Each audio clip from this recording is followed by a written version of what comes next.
और हरियाणा में आम आदमी पार्टी और कांग्रेस के बीच गठबंधन होने की संभावना नहीं लग रही। टूटने की कगार पर तब होगा जब गठबंधन होगा।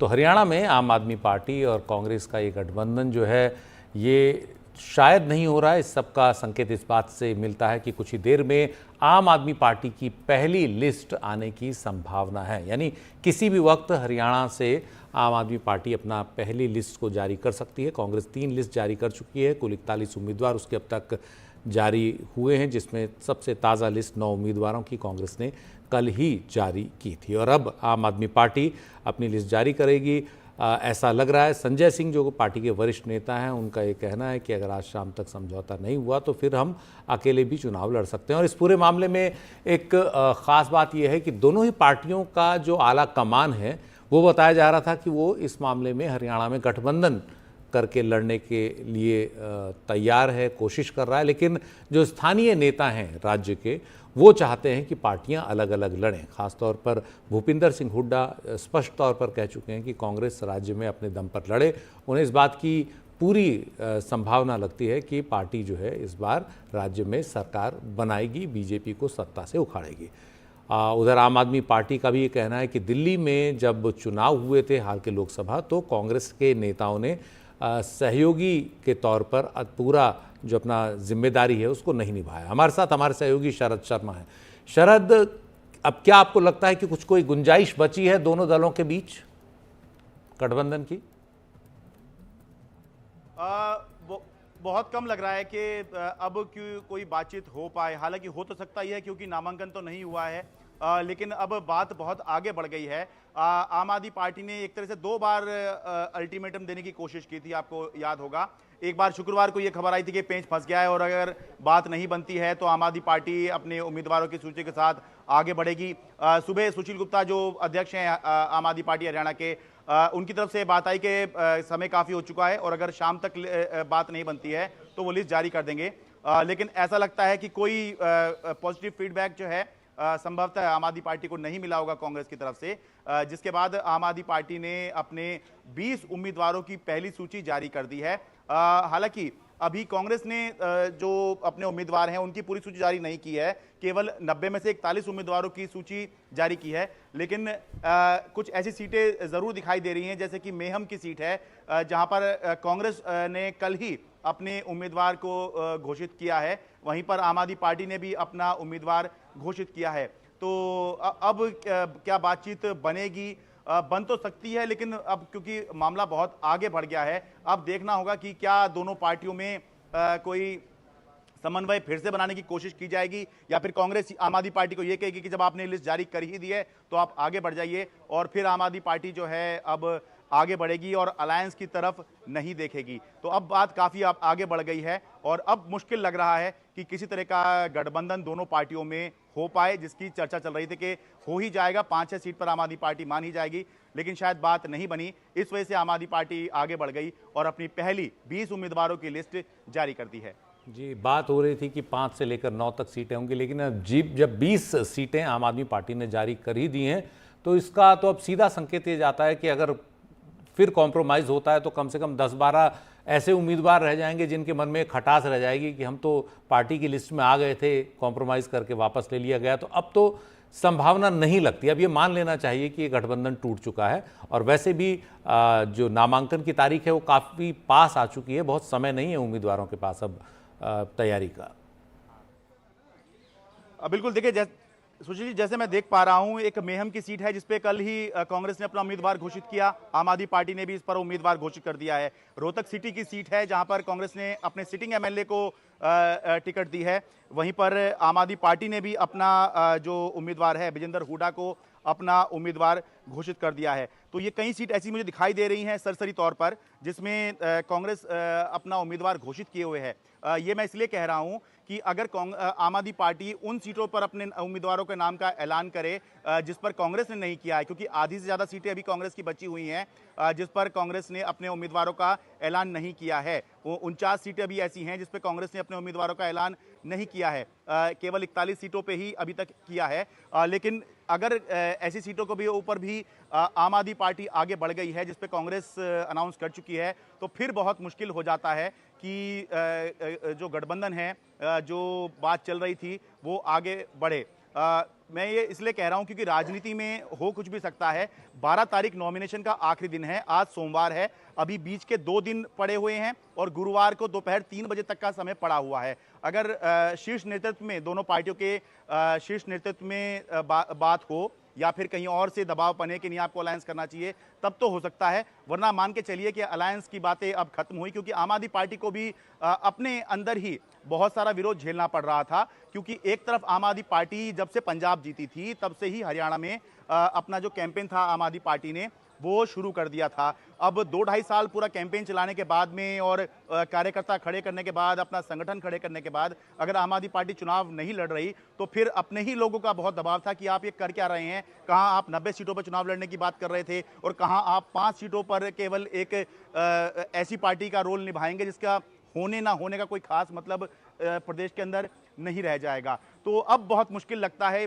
मानना चाहिए कि अगर कुछ और ना हो तो फिलहाल तो ये गठबंधन की जो बातचीत थी, जो पिछले कुछ दिनों से शुरू हुई थी, लगभग हफ्ता भर मान के चलिए, सोमवार को ये खबर आई थी कि राहुल गांधी ने मीटिंग में कहा है कि गठबंधन की संभावना देखिए कांग्रेस, हरियाणा के कांग्रेस नेताओं को, तो वो अब खत्म हो गई नजर आती है। अभी कुछ देर में प्रियंका कक्कड़ हैं, आम आदमी पार्टी की मुख्य प्रवक्ता हैं, वो प्रेस कॉन्फ्रेंस करेंगी और उनसे हम ये सवाल पूछेंगे कि क्या अब कोई गुंजाइश बची है गठबंधन की, या अब सब अकेला चलो की राह पर चलेंगे। कांग्रेस भी अकेली चल रही है और आम आदमी पार्टी, बीजेपी सब अकेले ही चल रहे हैं हरियाणा के अंदर। मैं सवाल पूछना चाहता हूं कि अरविंद केजरीवाल हरियाणा से ही हैं, तो अपने गृह राज्य को निश्चित ही वो अपने दम पर भी लड़ना चाहते होंगे और उन्होंने पिछले काफ़ी समय में काफ़ी मेहनत की है उनके पार्टी के कार्यकर्ताओं ने।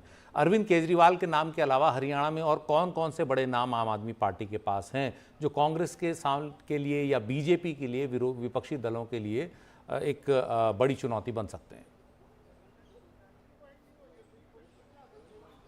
देखिए, आम आदमी पार्टी के पास सुशील गुप्ता हैं जो कि राज्यसभा सदस्य रहे हैं, अनुराग ढांडा हैं जो सीनियर वाइस प्रेसिडेंट है आम आदमी पार्टी के और काफ़ी समय से पार्टी के अंदर एक्टिव हैं, और ये कहें कि दूसरी और तीसरी लाइन के जिसे नेता कहते हैं, ऐसे बड़े नाम तो हैं, लेकिन क्या अगर आप ये पूछेंगे कि क्या भूपेंद्र सिंह हुड्डा के लेवल के, क्या मनोहर लाल खट्टर के लेवल के ऐसे हैं कि जिनको देख के ये कहा जाए कि हाँ ये हरियाणा में एक बड़ा चेहरा है और इनके नाम पर जो है जनता वोट कर सकती है या इनको रिकग्नाइज करके आगे बढ़ सकती है, तो वैसा कोई नेता आम आदमी पार्टी के पास नहीं है। क्योंकि वैसे भी अभी तक आम आदमी पार्टी हरियाणा के अंदर कोई बहुत खास, एक तो समय बहुत ज़्यादा नहीं हुआ आम आदमी पार्टी को, और दूसरा कोई बहुत ज़्यादा अच्छा प्रदर्शन आम आदमी पार्टी ने अभी नहीं किया है। पंजाब में भले ही हम जैसे कह दें कि अगर रिलेट करें, पंजाब में भगवंत मान नाम का एक चेहरा था जो पूरे पंजाब में लोग जिनको जानते थे और मानते थे, लेकिन हरियाणा के अंदर क्या कोई ऐसा आम आदमी पार्टी के पास चेहरा है?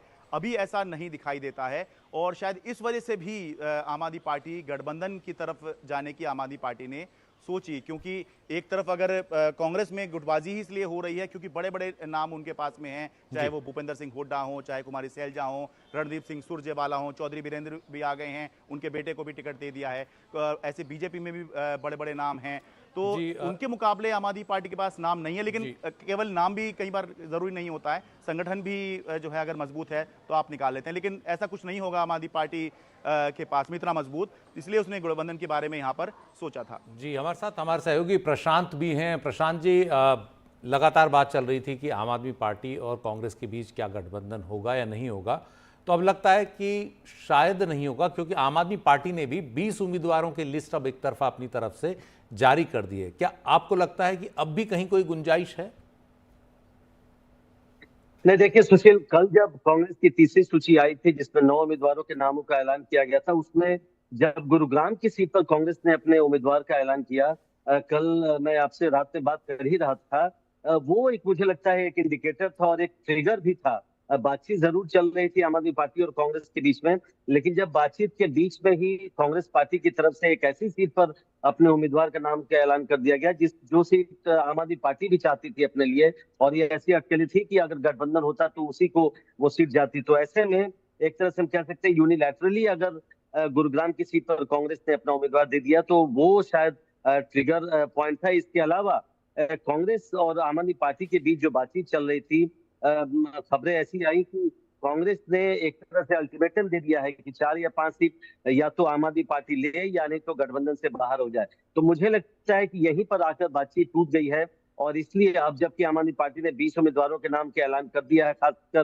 कुछ ऐसी भी इसमें सीटें हैं जिस पर कांग्रेस ने भी अपने उम्मीदवारों के नाम का ऐलान कर रखा है, तो अब मुझे लगता नहीं है कि यहाँ से बातचीत आगे बढ़ेगी। और इसलिए सुशील, ये भी पहले से हम कहते आए हैं कि जो हरियाणा की राज्य इकाई है, जो स्टेट लीडरशिप है, उसमें तमाम तरह की मतभेद रहते हैं वहां पर, लेकिन ये एक ऐसा मुद्दा था आम आदमी पार्टी से गठबंधन का जिसमें वहां के सभी नेता एकमत थे कि उनसे गठबंधन नहीं चाहिए। लेकिन क्योंकि राहुल गांधी की तरफ से ये प्रपोजल आया था एक तरह से, और राहुल गांधी के लोगों का कहना था कि वो चाहते हैं कि वो बड़ा दिल दिखाएं और इंडिया गठबंधन की पार्टियों को साथ लेकर चलें, तब ये बातचीत शुरू हुई थी। लेकिन मुझे लगता है कि स्टेट लीडरशिप कहीं ना कहीं यहाँ पर प्रिवेल कर गई, खासकर भूपेंद्र सिंह हुड्डा गुट वो कतई नहीं चाहता था कि आम आदमी पार्टी से गठबंधन हो और उसको कुछ सीटें दी जाए। प्रशांत जी, क्या आपको लगता है कि अब जब आम आदमी पार्टी अलग लड़ेगी, कांग्रेस अलग लड़ेगी, बीजेपी अलग लड़ ही रही है, तो कहीं ना कहीं इसका फायदा इंडिया गठबंधन के वोटों के बंटवारे का फायदा बीजेपी को मिल सकता है हरियाणा के चुनाव में?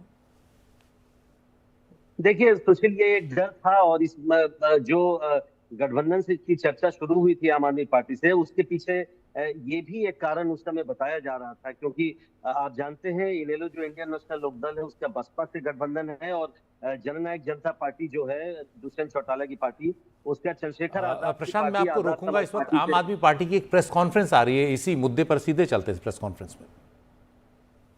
इसका कुछ पता नहीं, पर एनसीआरबी के डाटा आंकड़े ये साफ दर्शाते हैं कि वीके सक्सेना विनय सक्सेना दिल्ली के सबसे इनकॉम्पिटेंट एलजी रहे हैं।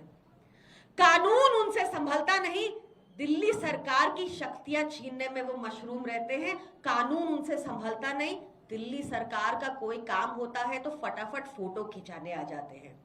क्या ऐसे एलजी को अपने संविधान पद पर बने रहना चाहिए? सोशल मीडिया पे पैसा खर्च रहे हैं वो, क्या उनको सोशल मीडिया पर ये जानकारी देनी चाहिए कि नहीं कि कैसे लॉ एंड ऑर्डर की स्थिति बद से बदतर होती जा रही है उनके अंडर, और उन्होंने क्या स्टेप लिए? ऐसे इन तो हम बात कर रहे हैं इस वक्त हरियाणा की, और कुछ ही देर में आम आदमी पार्टी हो सकता है हरियाणा पर भी ऐलान करे कि उसका गठबंधन कांग्रेस से टूट गया है। देखना है कि अभी इस पर क्या होता है। प्रशांत जी हमारे साथ हैं।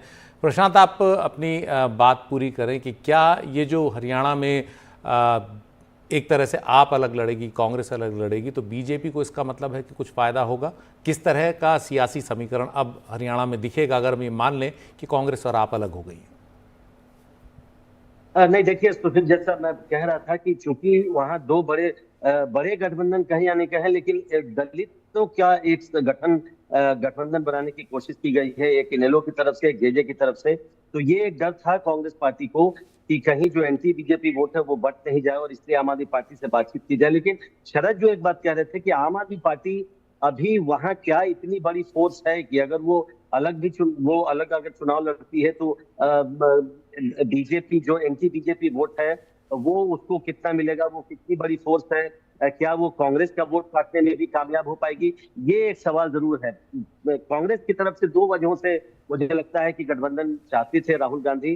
पहला जो मैंने बताया है कि वो चाहते थे कि इंडिया गठबंधन को साथ लेकर चले, और दूसरा ये कि दोनों जो गठबंधन हुए थे दलित पार्टियों के, दलित बेस वाली पार्टियों के साथ, जेजेपी और इनेलो का, तो उस पर उसकी काट के लिए राहुल गांधी चाहते थे कि आम आदमी पार्टी एक साथ आए।